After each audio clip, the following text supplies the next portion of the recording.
आएंगे क्योंकि यहाँ पर 6 महीने के हाईज पर कच्चा तेल के प्राइसेस स्थित हैं।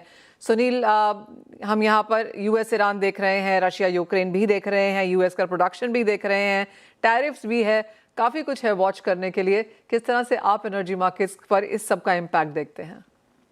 जी मनीषा, जैसे आपने बताया 6 मंथ्स हाई पे ट्रेड कर रहे हैं। Third round of US Iran meeting भी शेड्यूल्ड है कल।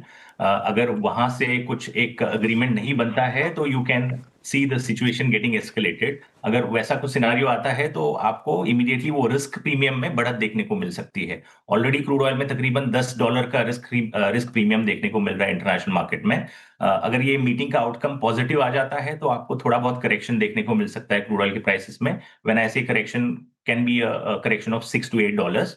अगर इसमें आउटकम नहीं आता है तो अगेन एक $6 से $8 तक का और अप्रिसिएशन जो है देखने को मिल सकता है। आई थिंक सबकी निगाहें कल के मीटिंग के ऊपर रहेगी।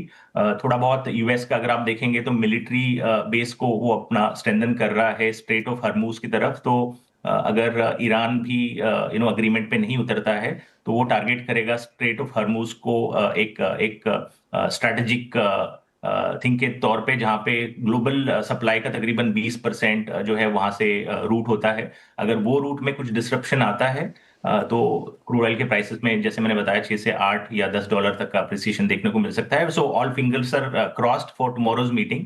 तो मुझे लगता है फंडामेंटली बहुत ज्यादा डिमांड नहीं है, क्योंकि एक तरफ अगर आप दूसरे फैक्टर्स को देखेंगे, जैसे ट्रेड टैरिफ्स की हम बात कर रहे हैं, यूएस के सुप्रीम कोर्ट के स्टेटमेंट के बावजूद ट्रंप बोल रहे हैं कि भाई हम 15% से 20% तक का टैरिफ लागू करेंगे। उससे ग्लोबल स्लो डाउन की एक सिनारियो भी बन सकती है, जहां पे डिमांड में कहीं ना कहीं गिरावट देखने को मिल सकती है। तो अभी का जो बढ़त हमको क्रूड ऑयल के प्राइसेस में देखने को मिला है, it is more of a risk premium that is driving this price. तो अगर ये आउटकम पॉजिटिव आता है, जैसे मैंने बताया, हो सकता है प्राइसेस में गिरावट देखने को मिले।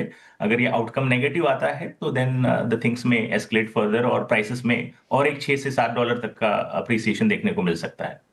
फेयर पॉइंट, यानी कि 2 केस सिनेरियोज वहां पर प्ले आउट हो सकते हैं और जैसा होगा उसके हिसाब से क्रूड प्राइसेस वहां पर रिएक्ट भी करेंगे। सुनील, बहुत शुक्रिया साथ जुड़ने के लिए। आशा है आपको चैनल पे और भी देखेंगे हम आगे जाते हुए। एज ऑफ नाउ आज के दिन चांदी और कच्चे तेल दोनों पर ही अपनी राय देने के लिए शुक्रिया।